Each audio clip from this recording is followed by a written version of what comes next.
Hello everyone, आज के इस वीडियो में हम लोग संख्याओं का एचसीएफ निकालना सीखेंगे। यानी कि हम लोग संख्याओं का एचसीएफ हम लोग कैसे निकालते हैं ना। तो एचसीएफ को हम लोग हिंदी में मैसा बोलते हैं।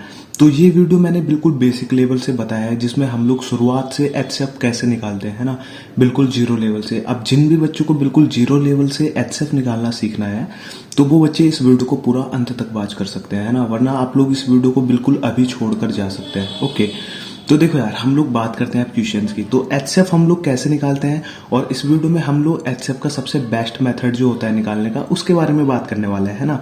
तो हम लोग यहाँ पर लिखेंगे सबसे पहले एचसीएफ, है ना। तो एचसीएफ की मैं आप लोगों को फुल फॉर्म बता दूं, इसका मतलब होता है हाईएस्ट कॉमन फैक्टर। यानी कि वह बड़ी से बड़ी संख्या जो हमारी इन दो संख्या या फिर इन तीन संख्या या फिर इन चार संख्याओं को पूरा पूरा विभाजित करे। अब ऐसा नहीं जैसे तीन संख्याओं में हम दो संख्याओं को तो वो पूरा पूरा विभाजित करेंगे पर तीसरे को नहीं, तो वो संख्या हमारी एचसीएफ नहीं होगी। मतलब कि वो संख्या इन पूरी तीनों संख्याओं को विभाजित करना चाहिए, है ना। तो हम लोग देखो यार, एचसीएफ की बात करते हैं, इसको हिंदी में मैसा बोलते हैं, है ना। तो हम लोग जिस भी मेथड से निकालते हैं, सबसे पहले उसको यहाँ पर लिख लेते हैं मेथड, है ना। तो हम लोग इसको निकालेंगे भाग विधि द्वारा। अब देखो, भाग नॉर्मली सभी बच्चों पर आता है ना, भाग विधि द्वारा। तो यहाँ पर लिख लेते हैं हम लोग भाग विधि द्वारा। तो देखो यार, सभी बच्चों पर भाग करना बहुत आसानी से आता है ना। तो हम लोग क्या करते हैं, यहाँ पर सबसे पहले भाजक लिखते हैं जो सबसे छोटा होता है। तो हम लोग भाजक को लिखेंगे यहाँ पर, और यहाँ पर बड़ी संख्या, मतलब कि बड़ी संख्या को छोटी संख्या से हम लोग भाग देंगे। तो भाग मेथड में करना कुछ नहीं है, इसको हम तब तक भाग करेंगे जब तक कि इसका शेषफल जीरो ना आ जाए, है ना। तो अब शेषफल जीरो कैसे आएगा वो हम लोग यहाँ पर देखेंगे। तो सबसे पहले हम लोग छोटी संख्या का पहाड़ा पढ़ेंगे, यानी कि या तो पूरा पूरा आना चाहिए या फिर इससे कम। तो अगर मैं 40 दूनी पढ़ता हूँ तो 40 दूनी 80 होते हैं, तो इससे तो ज्यादा हो रहा है, तो हम लोग एक बार पढ़ेंगे 40 कम 40। तो यहाँ पर हम लोग 40 लिख देंगे, और जब हम लोग 70 में से 40 को माइनस करेंगे तो मेरे पास आएगा 30। अब ये जो 30 आएगा ना शेषफल, ये हमारा नेक्स्ट भाजक बन जाएगा, यानी कि 30 हमारा भाजक बन जाएगा। और यहाँ पर ये जो होगा ना 40, तो हम लोग 40 को 30 से भाग देंगे, मतलब कि हमारा जो शेषफल आएगा, तो हम लोग शेषफल को तो ऐसे ही लिखेंगे, यानी कि भाजक के रूप में। और ये जो संख्या होगी उसको हम लोग यहाँ पर लिख लेंगे 40 को, है ना। तो अब हम लोग 30 से 40 को भाग देंगे, तो 30 दूनी 60 होते हैं। तो यहाँ पर हम लोग एक बार पहाड़ा पड़ेंगे, 30 ही कम 30। तो यानी कि 40 में से मैं 30 को माइनस करूंगा तो कितना आएगा, मेरे पास 10 आएगा, है ना। अब इस प्रक्रिया को हम लोग तब तक करेंगे जब तक कि मेरा शेषफल जीरो ना आ जाए, है ना। तो यहाँ पर 10 तो शेषफल आ गया, हम लोग क्या करेंगे, फिर से 10 को शेषफल को भाजक बनाएंगे और फिर से इस 30 को यहाँ पर लिखेंगे, है ना। तो 30 को यहाँ पर लिखेंगे तो 10 से 30 को भाग करेंगे, पूरा पूरा जाएगा, है ना। 10 या 30 होते हैं, तो हम लोग का 10 से 30 पूरा पूरा जा रहा है ना। तो यहाँ पर जो आएगा जीरो हमारा शेषफल आएगा।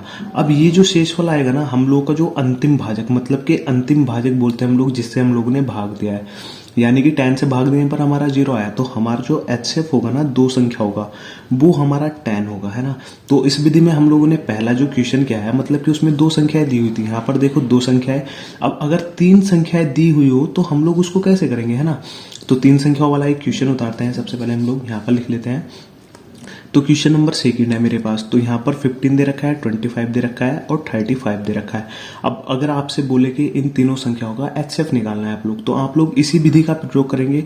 और इस विधि का प्रयोग आप कैसे करेंगे तीन संख्याओं में, तो देखो सबसे पहले तो हम लोग दो संख्याओं को आपस में भाग करेंगे, यानी कि इन दोनों संख्याओं का एचसीएफ निकाल लेंगे। जैसे यहाँ पर दो संख्याएं थी 40 और 70, हम लोगों ने उनका एचसीएफ निकाला, तो यहाँ पर उनका एचसीएफ निकालेंगे। और जो भी एचसीएफ आएगा, मान लिया मेरे पास कोई भी एचसीएफ आएगा, अब उस एचसीएफ को लेंगे और इस लास्ट संख्या को लेंगे, यानी कि 35 को, और उन दोनों का जो एचसीएफ आएगा, मतलब कि अंतिम भाजक, वो हमारा पूरा एचसीएफ होगा इन तीनों संख्याओं का, है ना।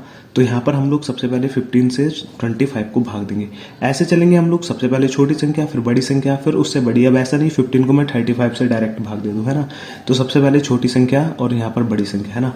तो 25 को भाग देंगे 15 से, तो कितनी बार जाएगा, 15 दूनी तो 30 होते हैं हमारे पास। तो हम लोग 15 का पहाड़ा एक बार पढ़ेंगे, यानी कि 15 एकम 15।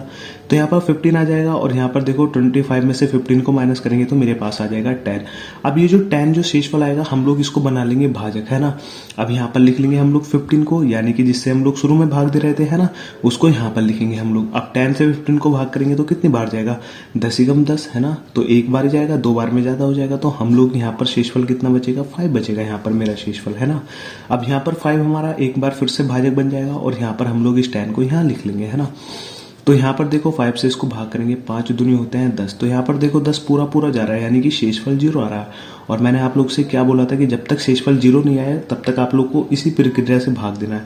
अब यहाँ पर देखो 5 आ गया मेरा भाजक, मतलब कि अंतिम भाजक। तो अब मैं 5 को भाग दूंगा, मतलब कि 35 को भाग दूंगा 5 से, है ना। यहाँ पर मेरा 5 आ गया, इन दोनों का में से। तो अब मैं क्या करूँगा, इन दोनों का में से निकाल लूंगा, है ना। तो यहाँ पे 5 से 35 को भाग करेंगे तो कितना जाएगा, 5 सत्ते कितने होते हैं, 35 होते हैं। तो यहाँ पर 35 पूरा पूरा जा रहा है, यानी कि इसको भाग करने पर 35 को 5 से यहाँ पर 0 शेषफल आ रहा है, जो कि 7 बार भाग करने, 7 बार, है ना। तो शेषफल मेरा 0 आ जाएगा। अब ये जो लास्ट भाजक होगा ना, मतलब कि इन दोनों संख्याओं के भाजक से लास्ट भाजक जो होगा 5, तो वो हो जाएगा इन तीनों संख्याओं का एचसीएफ, है ना। तो यहाँ पर 5 आ जाएगा। अब मैंने आप लोगों को एक बात बोली कि एचसीएफ वो बड़ी से बड़ी संख्या होती है जो तीनों संख्याओं को पूरा पूरा डिवाइड करती है ना, मतलब कि दो नहीं तीनों, पूरी जितनी भी संख्या दी होगी। तो अगर मैं 5 से इसको 15 को भाग करूंगा तो कितनी बार जाएगा, 3 बार जाएगा, और 5 पंजे 25 होता है, 5 सत्ते 35, यानी कि पूरी पूरी विभाजित करेगा इन तीनों संख्याओं को, है ना।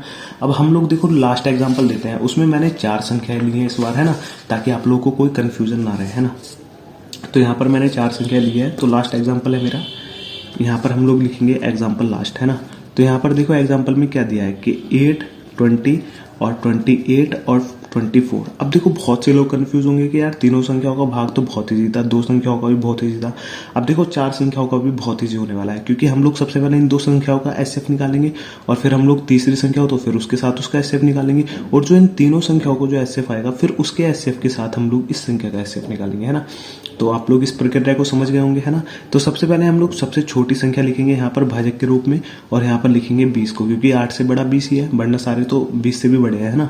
तो 8 से इसको भाग करेंगे तो 8 दूनी हमारे पास कितना होता है, 16 होता है। तो 16 यहाँ पर जाएगा, है ना। तो यहाँ पर हमारा शेषफल कितना आएगा, 4 आएगा।